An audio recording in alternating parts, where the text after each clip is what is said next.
దేవుని నామమునకు మహిమ కలుగును గాక. ప్రభునందు ప్రియులరా, మన ప్రభువు రక్షకుడునైన క్రీస్తు యేసు పరిశుద్ధ నామములో మీ అందరికీ శుభములు. 13వ తేదీ ఫిబ్రవరి మాసము 2026 సంవత్సరం. ఈరోజు దేవుడు మనల్ని ప్రేమించి మనకి ఇస్తున్న అద్భుతమైన సందేశం. నిజంగా కొన్ని వాక్యాలు మన జీవితాలని, హృదయాల్ని కదిలించేవిగా ఉంటాయి. ఈరోజు దేవుడు మనతో చెప్తున్న మాట, మీరేమి చేయబోచున్నారో జాగ్రత్త, మీరేమి చేయబోచున్నారో జాగ్రత్త. అపోస్తలుల కార్యములు 5వ అధ్యాయం 35వ వచనం, పూర్తి వచనము, ఇశ్రాయేలీయులారా, ఈ మనుష్యుల విషయమై మీరేమి చేయబోచున్నారో జాగ్రత్త. చాలాసార్లు దేవుడు మనతో మాట్లాడాలి అన్నప్పుడు ఆయన మాట్లాడుతూ ఉంటాడు, కానీ మనం గ్రహించలేము. ఒకటే చెప్తూ ఉంటాడు, వన్ వర్డ్ ఆన్సర్ ఓన్లీ, జాగ్రత్త. ఎందుకు తొందరపడుతున్నావు? ఎందుకు కన్నీరు కారుస్తున్నావు? అంటే ఎప్పుడు కూడా దేవుడు నిన్ను ఇన్సైట్, నీ అంతరంగంలో చూడడానికి ప్రయత్నం చేస్తూ ఉంటాడు. ఎగ్జాంపుల్కి ఏ విధంగా సెలవు దగ్గరకు వచ్చి అడుగుతున్నాడో మనకు తెలుసు కదా, నువ్వేం ఆశించుస్తున్నావు? అలాగే ఇక్కడ ఈ మాటలు మనందరికీ తెలుసు. గమలీయేలు చెప్తున్నాడు ఇశ్రాయేలీయులతో. కారణము, పేతురు, యోహాను అపోస్తలుల కార్యంలో 3వ అధ్యాయం నుంచి కథ మొదలవుతుంది. 2వ అధ్యాయంలో వారు పరిశుద్ధాత్మతో నింపబడినట్లు చూస్తున్నాం. ఆ యొక్క శృంగారమను దేవాలయపు ద్వారము, అది యెరూషలేము దేవాలయమే, అయితే శృంగారమను దేవాలయపు ద్వారం, ద గేట్ ఆఫ్ బ్యూటిఫుల్, అక్కడ ఆ యొక్క పుట్టుక నుంచి ఆ అవిటి వారిని స్వస్థపరిచిన దగ్గర నుంచి కథ మొదలైనట్లు చూస్తున్నాం. అక్కడ ఒక అద్భుత కార్యం జరిగింది, కానీ అది వారికి నచ్చలేదు. కానీ కార్యం జరిగిన వాడు కళ్ళ ముందున్న మనుషులు అంగీకరించరు. మనము కూడా ఒక జవాబు మన హృదయంలో పెట్టుకుని ఈ వాక్యం వింటూ ఉంటాం. మనం అనుకున్నట్లుగా ఈ వాక్యం సింక్ అవ్వాలని ఎదురు చూస్తూ ఉంటాం. కానీ ఒక్కటే గుర్తుపెట్టుకోండి, దేవుడు పూర్తిగా వ్యతిరేకంగా చెప్తాడు. కారణం ఏంటంటే, మనము శారీరకముగా ఆలోచిస్తాం, ఆయన ఆత్మీయముగా బలపరుస్తూ ఉంటాడు. ఇప్పుడు English standard version Acts chapter 5:35 ఏం చెప్తుంది? And he said to them, Gamaliel said to them, the council of, అక్కడ వాళ్ళందరూ కౌన్సిల్ గా కూరుతారు. Men of Israel, take care what you are about to do with this men, take care what you are about to do. అది cut చేస్తే, నీవేం చేస్తున్నావో జాగ్రత్త. ఈ మాటలు కొన్నిసార్లు మన స్పీడ్ కి బ్రేకులు వేసేవిగా ఉంటాయి. ఏ విధంగా ఈ వాక్యం నేర్చుకోవాలి? ఈ ఉదయ కాలం ముందు చాలా కన్నీటితో, అంటే అన్ని రోజులు ధైర్యంగా ఉండలేము కదా. అన్ని రోజులు దైవము మార్పు చెందని వాడైనప్పటికీ మన దైనందిన జీవితంలో దైన్య పరిస్థితులకి వెళ్ళిపోయినప్పుడు, ఇంకా ఎటు తెలియని అద్వైన అటువంటి పరిస్థితుల్లోకి వెళ్ళిపోయినప్పుడు కృంగిపోయే వరంగా ఉంటూ ఉంటాం. కారణం ఏంటంటే, చిరాకు, విసుగు, ఇంకా చాలా విధాలుగా మనల్ని, ఇవన్నీ కూడా భావ ఉద్రేకాలు. కనుక ఇమోషనల్ ఫీలింగ్స్, ఈ ఫీలింగ్స్ అనేవి మనల్ని సీలింగ్ దాటనివ్వవు. మన చుట్టూ కంచె వేస్తూ ఉంటే, ఎంత లేదనుకున్నా కూడా మనము మనుషులమని చెప్పి మన మనస్సుతో పోరాడే విషయంలో కొన్నిసార్లు గెలుపొందగలము, కొన్నిసార్లు ఓడిపోతూ ఉంటాం. అటువంటి పరిస్థితుల్లోనే మన యొక్క ప్రసంగి గారు చెప్తారు, 4వ అధ్యాయము అక్కడి నుంచి చెప్తారు. చాలా మంచి మాటలు చెప్తారు. 4 నుంచి 8 ఏమంటాడంటే, ఒంటరి అయిన వాడు, జతకాలు లేని వాడు నేను చూశాను, కానీ ఒకనికి చలి కలిగిన ఇంకొకడు వెంట కలగజేస్తాడు అన్న విధముగా అక్కడ నేను చూసినట్లు.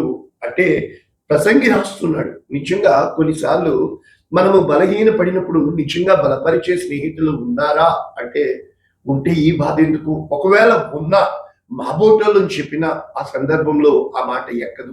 కారణం ఏంటంటే, మనం పూర్తిగా ఇటువైపు ఆ యొక్క ఆవేశంలో కావచ్చు, ఆ కృంగుబాటులో కావచ్చు, ఆ పరిస్థితులు మనల్ని ప్రభావితం చేసేదిగా, మనల్ని ప్రలోభపరిచేదిగా, మనల్ని ఇంకా ఏమి చేయలేవు అన్న దిక్కుమాలిన స్థితిలోకి నెట్టివేసేవిగా ఉంటూ ఉంటాయి. కానీ ఇక్కడ దేవుని యొక్క వాక్యం సెలవిస్తుంది, సమాధానపరచువారు ధన్యులు, వారు దేవుని కుమారులు అనబడి. అంటే ఆ రోజుల్లో అహీతోపెలు చెప్పిన మాట ఒకడు దేవుని యొద్ద విచారణ చేసి చెప్పిన మాటగా ఉండేది. అంతలా అతుక్కునేది. దాన్ని కౌన్సిల్ అంటారు. కనుక ఈ కౌన్సిల్ అంటే ఆలోచన చెప్పేవాడు, అంటే ఒక జ్ఞానాన్ని నేర్పించేవాడు. కనుక సామెతలు మరి జ్ఞానం కదా. అంటే సామెతలకి కీర్తనలకి తేడా ఏంటంటే, కీర్తనలు మనుషుడు దేవునితో మొరపెట్టుకునేవి. సామెతలు ఒక మనిషి ఇంకొక మనిషితో ఏ విధముగా ప్రవర్తన కలిగి ఉండాలి, ఏ విధముగా సంభాషణ కలిగి ఉండాలి, సంబంధ బాంధవ్యాలు కలిగి ఉండాలి అనేది వివరించేది. కనుక సామెతలు 14:15 జ్ఞానము లేనివాడు ప్రతి మాట నమ్మును, అయితే వివేకి అయిన వాడు తన నడతలను బాగుగా అంటే మనము కనిపెట్టవలసిన మన మన మన స్టెప్సే. అంటే ఎలాగంటే ఒక డైలాగ్ నచ్చింది నాకు, ఏంటి, suspect all but respect all. అంటే అందరినీ అనుమానించు కానీ అందరినీ సన్మానించు. Suspect all but respect all అంటే అర్థం ఏంటంటే చాలా విషయాల్లో ఎవరిని నమ్మలేని దిగజారిపోయే స్థితికి వెళ్ళి వాళ్ళని మనము గౌరవం ఇవ్వం, వాళ్ళని తోలనాడుతూ ఉంటాం. No, you don't have the right to condemn them. వాళ్ళని నువ్వు తునీకరించుటకు నీకు అధికారం లేదు. కాబట్టి వారు నీకు ఏ గాయంలో చేశారో గాయములు, నీవు గాయపడ్డావు కనుకే ఈరోజు నీవు ఆయుధముగా మారావు. నీకు గాయము కలగకుండా నీవు ఆయుధముగా మారలేవు. కనుక ఖచ్చితంగా గాయం అనేది నీకు మేలు చేసేదిగా ఉంటుంది. కానీ మనం ఏం చేస్తున్నాం, ఆ గాయం చేసిన వారిని ఆ తిరిగి గాయం చేయడానికి ఇష్టపడుతున్నాం. కానీ అలా కాదు, ఆ గాయం చేసిన వారిని మనము అధిగమించే వారముగా ఉంటూ ఉండాలి. కనుక దేవునికి ఇష్టమైన వాడిగా మనము జీవించడానికి ప్రయత్నం చేయాలి. కారణము దేవుడు నీ కోసం శ్రద్ధ కలిగి ఉన్నాడు, నీ కోసం ఆయన ప్రణాళిక కలిగి ఉన్నాడు, నీ పట్ల గొప్ప ఉద్దేశములు కలిగి ఉన్నాడు. ఇక్కడ గమలీయేలు అనే వ్యక్తి ఇలా చెప్తున్నప్పటికీ మనము పౌలుని చూసినప్పుడు, సౌలుగా ఉన్నప్పుడు గమలీయేలు పాదముల యొద్ద నేను విద్యాభ్యాసం, అంటే ఆయన అంత హై స్కాలర్ అనమాట, పరిసయ్యుడు అయి ఉన్నాడు అనమాట. కనుక ఒక కౌన్సిల్, జాగ్రత్త సుమా, ఇంతకు ముందు దూదా అన్నవాడు ఒకడు లేచి తానే దేవుడిని కొంతకాలం చేశాడు, అనేక మంది వెంబడించారు. కానీ కాలం ఎల్లకాలం ఒక్కలా ఉండదు కదా, గిర్రం తిరిగింది, వాళ్ళు లేరు, ఎవ్వరు లేరు. కనుక ఒకవేళ ఇది దేవుని యొద్ద నుండి వచ్చిన ఆలోచన అయిన ఎడల మీరు దేవునికి తిరుగుబాటు చేసేవారుగా ఉన్నారు, జాగ్రత్త. కనుక ఈ వచనము ఎలా చూడవచ్చు, సామెతలు 21:30 యెహోవాకు విరోధమైన జ్ఞానమైనను వివేచన అయినను ఆలోచన అయినను నిలువదు. కనుక హోఫ్నీ ఫినెహాసును ఎంతగా తన తండ్రి ఏలీ చెప్పినప్పటికీ అక్కడ వారికి కన్నులు తెరవలేదు. కారణం దేవుడు వారిని సంహరించనై ఉన్నాడు కనుక అని రాయబడి ఉంటుంది. కొన్ని సిద్ధాంతాల్లో దుష్టుల్ని దేవుడు ఎంత మాత్రము కూడా దర్శించడు. కారణం వారి కళ్ళు, మనోనేత్రములు మూయబడుతూ ఉంటే. జాగ్రత్త సుమా, నువ్వు జ్ఞాపకం చేసుకోవాల్సింది, ఏ విషయంలో నీవు అంధత్వము వహించి మందమతిగా ఉంటున్నావో, ఏ రోజునైతే నీవు గ్రహించవలసినవి విడిచిపెట్టి ఆగ్రహించవలసిన విషయాల కోసం నువ్వు వెళ్తున్నావో, నీ కోపము మొట్టమొదట నిన్ను దర్శనము నుండి దూరం చేస్తుంది. అంటే మేజర్ మైనర్ నీకు తెలియక ఇప్పుడైతే నీ వరకు వచ్చేటప్పటికి ఒకలా తీరుస్తున్నావు, అయితే ఇతరులకి వచ్చేటప్పటికి ఇంకొకలాగా ఆలోచిస్తున్నావు. కనుక నేను చాలా మందిని చూశాను, నిజంగా చాలా బాధతో మీకు నేను ఈ విషయాలు నేర్పిస్తున్నాను. మీరు గ్రహించండి, అది మీది అనుకో. ఎగ్జాంపుల్కి ఒక వస్తువు చెప్తాం, వాళ్ళు ఒకరోజు మర్చిపోయామంటారు, రెండవ రోజు, మూడో రోజు, ఎందుకంటే they are least bother about you. వారు నీ కోసం ఆలోచన చేయట్లేదు, వారి విషయాల్లో వారు బహుగా శ్రద్ధ కలిగి ఉన్నారు. కానీ ఇతరుల విషయాలకు వచ్చినప్పటికీ, అంటే నువ్వు ఒక మాట ఇచ్చావు, నువ్వు దానికి నిలబడు, నేను ఇది చేస్తాను, నేను ఇది తెస్తాను. అక్కడ ఎదుటివాడు ఎదురు చూస్తున్నాడు, అది నీకు మేజర్ కాదు, కానీ వాడికి మేజర్. చాలాసార్లు ఎదుటివాడు చాలా అభిమానంతో వస్తూ ఉంటాడు, వాళ్ళని ఒక్క మాటలో మనం తీసి పాడేస్తూ ఉంటాం. కారణం ఏంటంటే అతని యొక్క హృదయంలో జరుగుతున్న వేదన మనం గ్రహించము కనుక. ఇప్పుడు ఇక్కడ ఈ పరిస్థితుల్లో వీరు సహింపనలవి కానీ మత్సరంతో నిండుకున్న వారే ఈ యొక్క పేతురు యోహానులను పిలిపించి ఆల్రెడీ వాళ్ళని చెరసాలలో ఉంచి వారికి తీర్పు తీర్చుటకు, వారిని భయపెట్టుటకు, ఈ విధంగా ప్రజలు చెదిరిపోతున్నారు అనే భావంతో వారు చేస్తున్నప్పుడు గమలీయేలు చెబుతూ జాగ్రత్త. కనుక ఈ జాగ్రత్త అనేది ఏ విధముగా ఉంటుంది, నిజంగా జీవితంలో చాలా విషయాలు, అన్నిటికంటే సులభమైనది ఏంటంటే ఇతరులకు చెప్పడం, అయితే కష్టమైంది ఏంటంటే తన దాకా రావడం. కనుక ఇక్కడ మనం ఇంకొక వచనం చూసినప్పుడు సామెతలు 19:20 నీవు ముందుకు జ్ఞాని ఒకటిపై ఆలోచన విని ఉపదేశం. ఈ రోజున నీకు అర్థం కాలేదు, సతమతం అవుతున్నావు, అది కూడా చేయండి. చాలాసార్లు నన్ను అడుగుతారు, కానీ నీకు తెలుసా, వారికి నచ్చినట్లే చేస్తారు. కారణం ఏంటంటే ప్రజలంతా ఇటు చెప్తారు, నేను ఇటు చెప్తాను. ఉదాహరణకి కొత్త జాబ్ జాయిన్ అయిపోవాలి, పాస్టర్ గారు నాకు ఇక్కడ చాలా తొందరగా ఉంది, చాలా ఆవేశంగా ఉంది. అయితే నేనేం చెప్తాను, 2 రోజుల తర్వాత ఫోన్ చెయ్యి, నేను చెప్తాను. 2 రోజుల తర్వాత ఇంకా చేరు చాలా మంది. ఒకవేళ వాళ్ళు చేస్తే అమ్మా దయచేసి ప్రభు అక్కడే ఉండమంటున్నాడు, ఇక్కడ తొందర వచ్చిందని నువ్వు వెళ్ళమాక, ఎక్కడికి వెళ్ళినా కూడా అవే పరిస్థితులు ఉంటాయి. అయితే ఈలోపు ప్రజలు ఏం చెప్తారు, ఆవిడ ఎటువంటిది, అక్కడ ఎటువంటి పరిస్థితులు ఉన్నాయి, ఆయన అలాగే చెప్తా ఉంటాడు, మాకు తెలీదా? కాబట్టి ఒక చోట తొందర వచ్చింది అంటే ఆ తొందర కలుగు చేసేవాడు దేవుడు. ఆ తొందరపాటును బట్టి నీవు ఏ విధమైన స్పందన కలిగి ఉంటావు, కనుక నీవు ఏ విధమైన నిర్ణయం తీసుకుంటూ ఉంటావు. కాబట్టి సమాధానం అనేది ఎలా ఉంటుంది అంటే, ఉదాహరణకి మీకు అర్థం కావడానికి చెప్పని కౌన్సిల్ అంటే ఆలోచన చెప్పేవాడు. మనందరికీ తెలుసు నయమాన్ స్టోరీ. నయమానికి కుష్ఠరోగం ఉంది. అయితే అక్కడ ఒక చిన్నది ఏమని చెప్తుంది, నా యజమానుడు ఇశ్రాయేలు దేశంలో ఉన్న ప్రవక్త యొద్దకు వెళ్ళిన ఎడల స్వస్థత పొందును కదా. కాబట్టి వెంటనే ఆ యొక్క సన్హెడ్రిన్ అంటారు, ఆ యొక్క ఎప్పుడైతే వాళ్ళు లెటర్ రాస్తారో సిరియా దేశం నుంచి ఆ యొక్క మన ఇశ్రాయేల్ దేశమునకు, ఇశ్రాయేల్ రాజు ఇదేంటి, నేను స్వస్థపరచుటకు నేను దేవుడినా, అతనికి కుష్ఠరోగం కలిగితే నేనేం చేస్తానంటే, ఆ మాట ఎలీషాకి వినబడి, జాగ్రత్త, ఇశ్రాయేలులో ప్రవక్త ఉన్నాడని నీవు గ్రహించాలి అని. ఇదేంటి నేను ఇక్కడ ఆలోచిస్తున్నాయి, తనకి ఎలా తెలుస్తుంది? చాలా విషయాల్లో, యుద్ధాల విషయాల్లో అటువంటి దివ్య జ్ఞానము దేవుడు ఎలీషాకి ఇచ్చినట్లు చూస్తున్నాం. మరి పరిశుద్ధాత్మే లేదంటే ఇంకెలా చెప్పగలుగుతాం? కాబట్టి దేవుడు ఎప్పుడైతే నువ్వు ప్రార్థనలో కనిపెడతావో, ఎప్పుడైతే దేవుని పాదముల యొద్ద నువ్వు కనిపెడతావో, దేవుడు నీకు బయలుపరచువాడుగా ఉంటాడు. అటువంటి విషయాలు దానియేలుకి బయలుపరిచాడు, ఎలీషాకి బయలుపరిచాడు, ఏలియాకి బయలుపరిచాడు.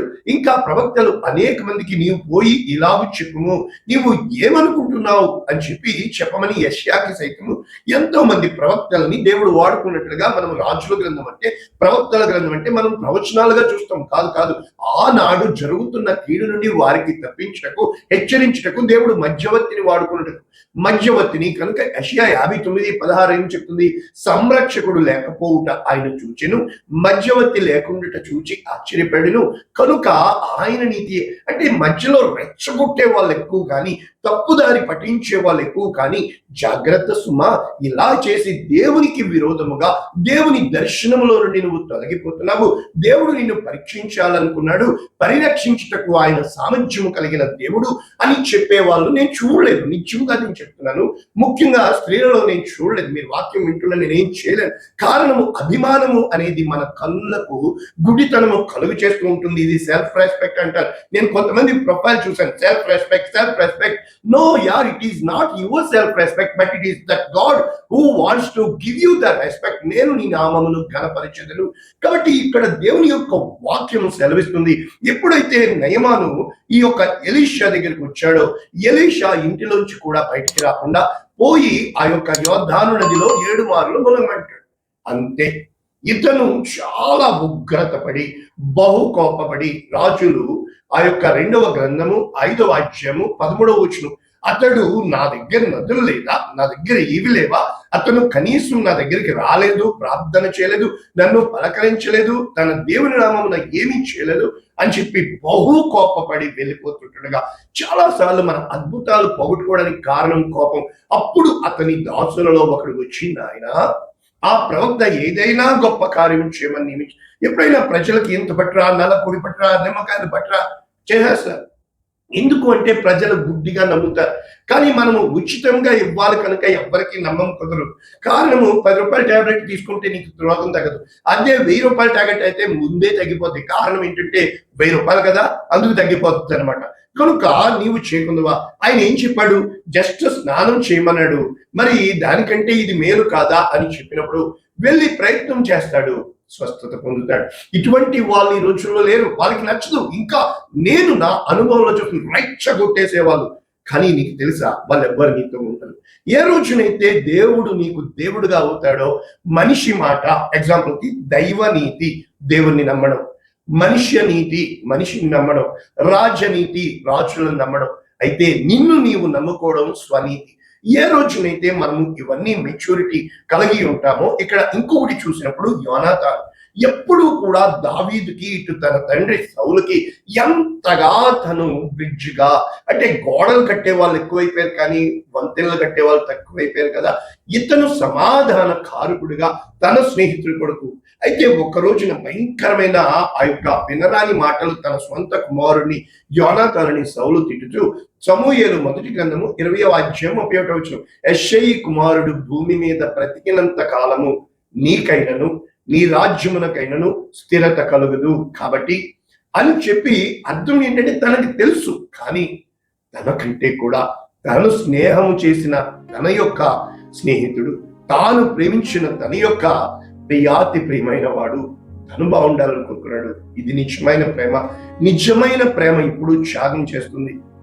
ఎందుకులేండి, ఎదుటివారు బాగుపడాలని మనము త్యాగం చేసినప్పుడు ఎన్ని మాటలు, ఎన్ని నిందలు.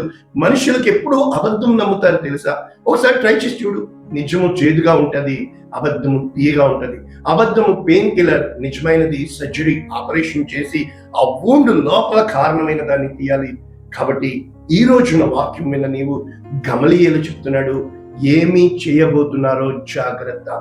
ఈ రోజున ఏ నిర్ణయం తీసుకుంటున్నావో నువ్వు జాగ్రత్త, ఏమి ఆలోచిస్తున్నావో జాగ్రత్త, ఏ విధముగా నువ్వు మాట్లాడుతున్నావో జాగ్రత్త. ఈరోజు బాగానే ఉంటది, కొన్నాళ్ళు బాగానే సాగుతాయి, కానీ ఒకరోజు ఖచ్చితంగా వస్తుంది దేవుడు లెక్క అడిగే విషయము, తీర్పు తీర్చే దినము. యవ్వనుడా, నీ యవ్వనమును బట్టి అన్ని విషయాలు వచ్చాయి, కానీ ఒక రోజున నేను చూశాను, అనుభవంతో చూశాను. అటువంటి కృప దేవుడు అనుగ్రహించుగాక. పరిశుద్ధుడా, ప్రేమ కలిగిన తండ్రి, విత్తమైన వాక్యము అనేక మందికి దీవెనకరంగా, వారు కీడు చేయటలో వెనకడుగు వేయుటకు, మేలు చేయటలో ముందడుగు వేయుటకు సహాయం చేయమని, సమాధానపరచువారుగా చేయమని యేసు నామమున ఆరాధిస్తున్నాము తండ్రి. ఆమేన్. God bless you all. దేవుడు దీవించును.